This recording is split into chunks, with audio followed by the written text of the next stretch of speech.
A podcast doesn't just grow because it's good. It grows because people see it. In a never-ending world of content creation, podcast content creation is something that can very easily be overlooked because it feels overwhelming. Not just that, there's so many pieces to it, and how and why is the best way to do it effectively. That's what we're talking about in today's episode, so let's get into it. Welcome back to this week's episode of As It Relates to Podcasting. I'm Simona Costantini, and today we're talking about one of my favorite topics, and it is the content creation side of your podcast. This is also something that not a lot of people enjoy doing. It's a lot of the work that we do within the agency because people just don't really know where and how to start. But we're going to talk about this in today's episode, and we're going to cover this because I want you to be equipped with all the tools that you need to get your show into the right hands after you launch. As I mentioned in my last episode, we are currently in a 10-week podcast launch series. By the end of the series, 10 weeks or so, we have talked about every single facet, every single thing that you need when it comes to your podcast launch. And of course, I invite you to take a step deeper with us in our podcast launch blueprint. It is a free guide, free download with the link in the episode notes below that takes you even deeper into all of these topics. So I had to share that before we get into it because I don't want you to miss out. It is in the episode notes below, and let's get into our conversation. Like I mentioned, we're talking about a topic today that I absolutely love, and we're talking about content creation. Not just that though, we're talking about how to get your episode in the hands of the right people. Because the truth of the matter is, as I mentioned in the intro of this episode, your podcast does not grow because it's good. It helps, right? But the best shows grow because people actually see them. I want you to think about something really quick. If I put out a podcast episode and I don't promote it, I don't put any content around it, I don't talk about it, it's not in my newsletter, it's nowhere, how are you supposed to know about this new podcast episode if you're not actively seeking out this content?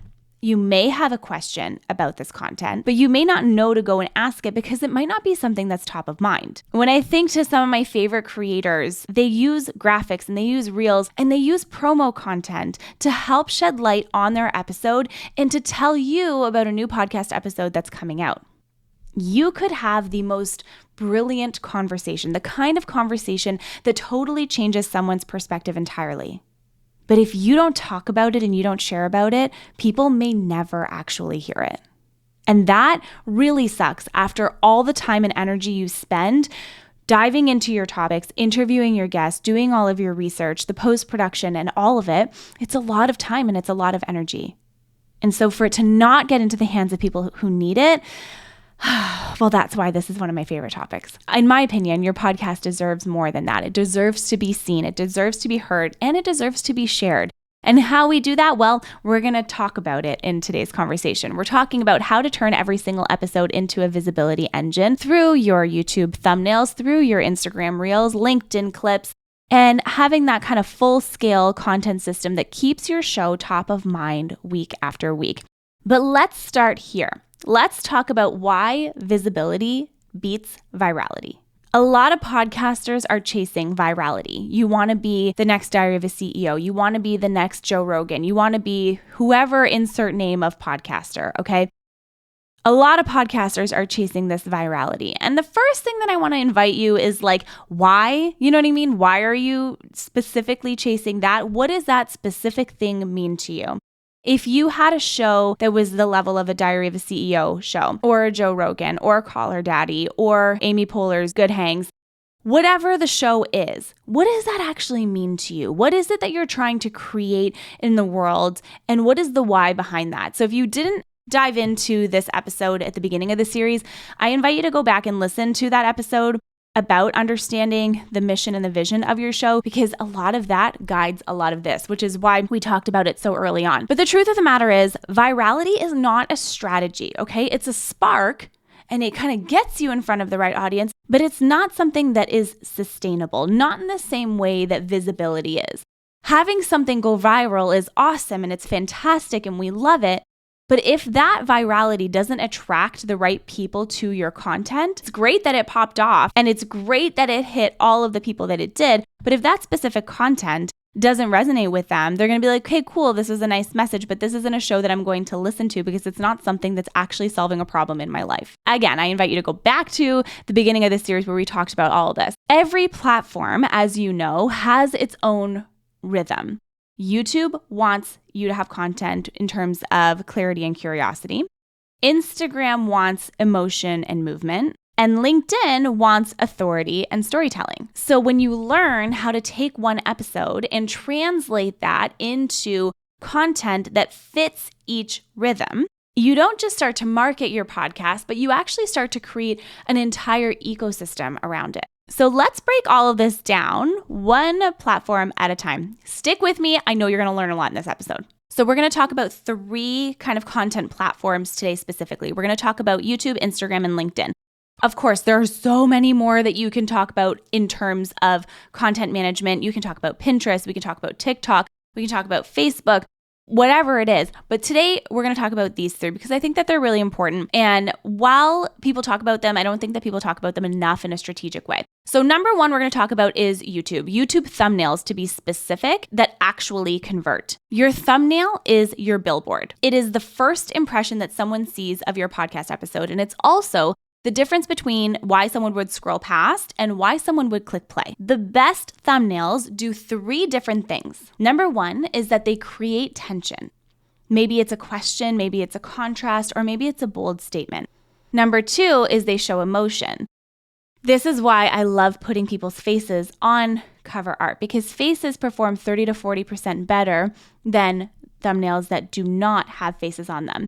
And I want you to also think of using expressive shots. So at the beginning of each podcast episode that I record my face in different, ways with different faces and different hand gestures and so on.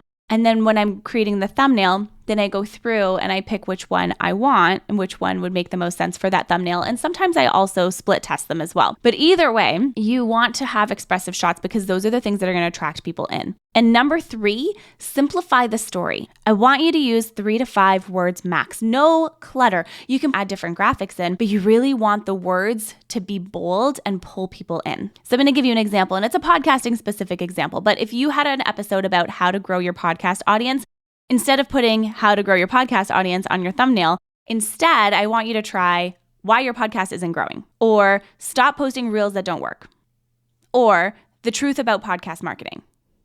In your thumbnail, you're not summarizing the whole podcast episode, but you're selling the click so that someone will click on it and watch your content. Then, of course, there's the whole piece about your hook when you get into the episode and the actual episode structure and composition, which we have done a podcast episode about. So please go back and find that episode because it'll be super helpful for you. But the point of it all is when you have your title and when you have your thumbnail, and when those 2 work together, YouTube learns to recommend your video to similar audiences. And that is how you start compounding visibility.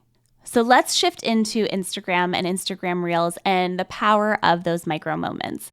Obviously, the way that Instagram works nowadays is so different than when it used to. And there's so much different type of content out there, short bursts, all kinds of things that perform really, really well. But the reality is Instagram is where attention is short, but stories are everything. And if you remember, if you've listened to my content before, you'll know that something that I say often is the story arc. It is so important to build the story arc in your content, no matter what part of your content you are creating, whether it's an episode, a YouTube video, a short, or a blog, or a newsletter. You need to have a story in your content, something that is taking someone from point A to point B with lessons in between. When you're repurposing your podcast clips, I really want you to think about each one as its own micro moment. So it's its own small spark that makes someone feel something and fast. Whether you're solving a problem or you're tapping into emotion or whatever it is that you're aiming to do with your content, you want to hit them right off the bat. So here's the formula I'm going to share with you. You start off with a hook, and you do this in the first 1.5 seconds. Something like, here's why your podcast isn't growing even though you're posting every week. Do you see how that creates an emotion and taps into someone's problem and keeps them there and makes them like, oh gosh, yes, you're right. It's not growing. How do I do this? How do I fix it? The next thing that you want to do is keep it tight, 30 seconds or less. I like to post clips that are a little bit longer sometimes, especially if it's telling a story in that way, but everyone's content is different. But things that are not different is that you want to make sure that you have captions on your videos and you bold certain parts of your text if you need to highlight them. These are the ways that you stop the scroll and you get people to listen and to watch your content. And also you can end with a small call to action, like follow for more podcast growth tips, or comment podcast and get this new episode. When I think about Reels or TikToks or short video content, it's not so much about promoting your show, but it's more about starting a conversation that leads people to find it. Because the idea is that you are the solution that people are looking for with the content. So I want you to remember that consistency is visibility. 1 reel a week, repurpose from your podcast. 2 reels a week, repurpose from your podcast. It's really all that it takes to keep your audience warm in between episodes. Now, of course, you want to lay in other things more strategically, which we're going to talk about in a second too. But the truth of the matter is you don't really need to have 15 clips every single week of your podcast episode. They just have to make sense to the audience that's receiving them. Now let's talk about LinkedIn. LinkedIn is not something that I talk about all the time on the podcast, but I want to talk about LinkedIn clips that build authority. LinkedIn has been around for so long, and I feel like it's a platform that people are just starting to discover because the other platforms are so oversaturated. But really, LinkedIn is your professional amplifier. It's not where you sell your podcast, but it's where you go to show your expertise. You can take a clip that is 45 to 60 seconds long per week, and you can do a highlight that highlights a key insight from your guest, or a bold opinion, or something that challenges the norm, a personal takeaway from the conversation, or a question, a hook that asks a question that people may not typically ask. Then what you want to do is you want to write a short caption that adds more context. So what was the main point of this insight? Why does it matter to your audience, and what can they apply today into their own life from the learnings that you've shared? We just redid a LinkedIn strategy for one of our clients, and they've seen a 300% growth in their podcast downloads, which is absolutely insane and so incredible. But we just changed the way the content was formatted, and we just changed the way that it was positioned in front of the audience. And this part here can make people a little bit fearful in some ways, but I want you to end your post with a question to invite some kind of engagement. LinkedIn's algorithm absolutely loves conversation. So thinking about ways that you can integrate conversation into your post. So something like, in this clip today, my guest shared about how she turned her small business or small audience into a 6-figure income by focusing on community and not just on reach. What's one way that you've deepened community in your business lately? So do you see how you're kind of promoting the episode, but you're also encouraging engagement and encouraging conversation? That's not just content creation. It's thought leadership, and thought leadership is something that's really important, especially on LinkedIn's platform. So how do we take some of these pieces and turn them into weekly content engines? A way that you can continuously promote your podcast week over week without having to burn out doing it. Every single episode will give you at least 5 assets that you can take and that you can post all week long. And you can do even more than this if you really want to. But what I would encourage you to do is figure out, what is your marketing plan? What is the plan for marketing your show? And how does the content fit in, and which platforms are most important to you? So, of course, you have your YouTube video or your podcast episode, which becomes your long form content. Then from there, you can create an Instagram reel, which is that short emotional moment or insight. Then next, you have a LinkedIn clip, for example, and this becomes your authority post and sharing that episode. You can also create a quote graphic. You can have an audiogram if you're still doing that, or using your audio as B-roll on a video. You can also create a carousel, and you can also take all of this and turn it into a blog post or a newsletter. So I really want you to think that every single podcast episode, you're not creating from scratch. What you're doing is you're creating it once, and then you're distributing it strategically on all of the platforms in a way that makes the most amount of sense for your audience and for your reach. Because the truth of the matter is, not every single platform makes sense for your audience. And not every single audience member is going to be on the platform that you may think, which is why it's important to cross-promote your content and doing so strategically. When you do this consistently, your podcast stops being just a show, because then it becomes the center of your content, the center of your marketing universe. But what I want you to remember is that every single platform leads back to your core message. Every post builds brand recognition, and every single episode compounds into authority. And that is how your show starts to grow on autopilot. Before we wrap up today's episode, I want to leave you with an example of a 4-platform promo plan. So let's map out a simple example of how one episode can live across 4 different platforms. So let's start with Monday. So on Monday, you publish your YouTube video with a really strong thumbnail and a good SEO title and description.